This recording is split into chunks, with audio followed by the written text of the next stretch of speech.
Hello everyone, we are team number PG0194 and today we are going to present the credit research report on Adani Ports and Logistics Limited. Adani Ports and Logistics Limited was established on 26th of May 1998 under the leadership of Gautam Adani. It is currently headquartered at Adani House, Ahmedabad, Gujarat.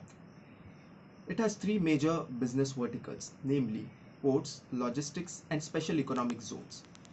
Now let's look at some of the key historical highlights related to the company. Though the company was established in 1998, it first started its commercial operation in 2001. In 2012, it became the largest coal importer terminal in the world and the company was renamed as Adani Ports and Special Economic Zone Limited. In 2015, it started developing an international transshipment port at Vizhinjam, Kerala. The company's presence across 10 domestic ports in 6 maritime states of Goa, Gujarat, Kerala, Tamil Nadu, Andhra Pradesh and Odisha presents the most widespread national footprint with deepened hinterland connectivity. Now let's look at some of the key highlights of 2019. The EBITDA margin of the company grew by 200 basis points. At the same time, the return on capital employed grew approximately by 13.5%.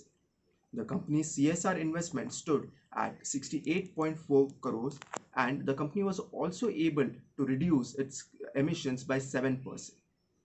The organization won an honorary special mention award at the first ever National CSR award ceremony.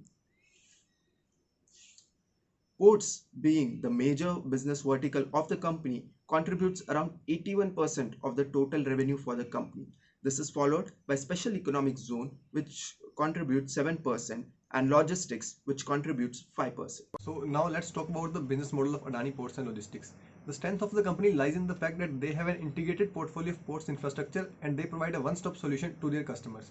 They also have they are increasing their capacity to leverage the growth opportunities as they arise. They are the largest commercial port operator in India with operational excellence at a low cost. The culture of the organization binds their people towards the goals of the organization through dedication and integration. The Mundra port, which is located in the Kutch district of Gujarat, is not the flagship port of Adani but also of India. It has a capacity of 249 MMT. The logistics parks are located in the states of Rajasthan, Punjab and Haryana. They also have bulk terminals, container terminals, so that they are able to satisfy the needs of different customers at different places. The company also focuses on environmental, social and corporate governance through their increasing use of renewable sources of energy, which in turn reduces the emission generated by the company. The company also treats their wastewater and reuses in different activities. Safety being a primary concern of the company provides training to over 1.7 lakh of its employees and trying to reduce the incidents in their organization. The strategic choices of the company are defined in 4 C's: culture to improve the efficiency of the company, consumer to provide one-stop solution, and container and cargo growth to maintain a growth rate of 1.5 times. The ongoing strategy of the company is to increase their international presence so that they can compete with the international companies, to add more logistics parks, add more capacity in states like Maharashtra and Andhra Pradesh.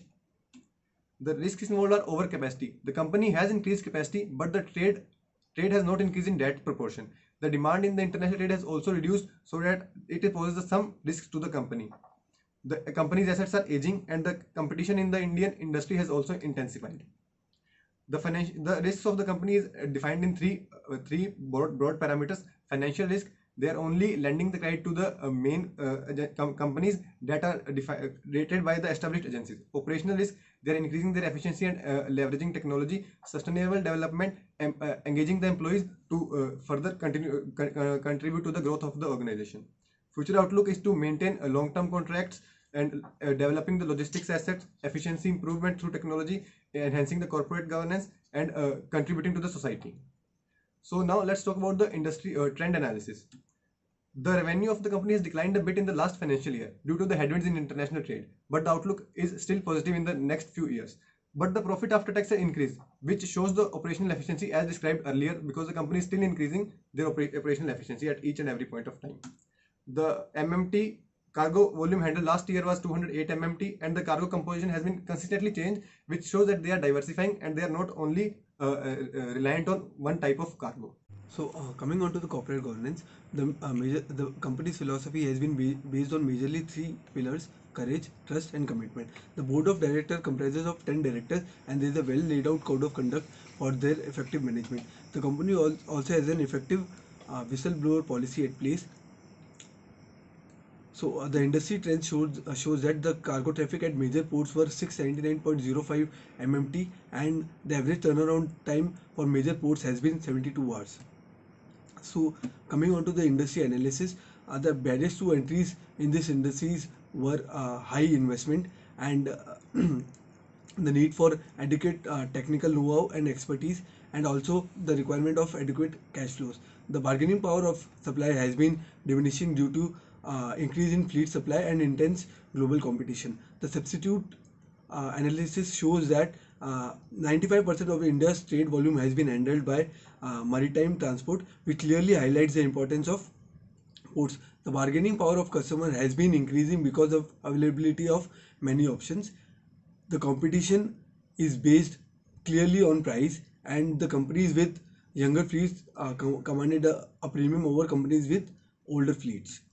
So the outlook for global port handling activity remains positive, supported by regional economic growth, and in spite of good potential, the Indian port has not seen a remarkable growth in previous years. So the government has been taking initiative to improve this industry. Some of these are JMVP, JNPT, Sagarmalya Pariyojana, and Port Capacity Target.